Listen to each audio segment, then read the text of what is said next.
જે દિવસના ચાળે ચડ્યા હતા ઉપાડો લીધો તો CR પાટીલે.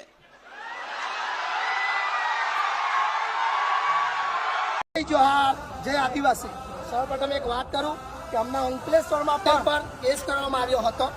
બરાબર, અમે આદિવાસી સમાજ અમે અહીંયા હાજર હતા એટલે આવી ગયા. પણ ક્યારે ચૈતર વસાવા ના પણ હોય તમે બધા ચૈતર વસાવા છો. કોઈ પોલીસ થી ડરવાની જરૂર નથી.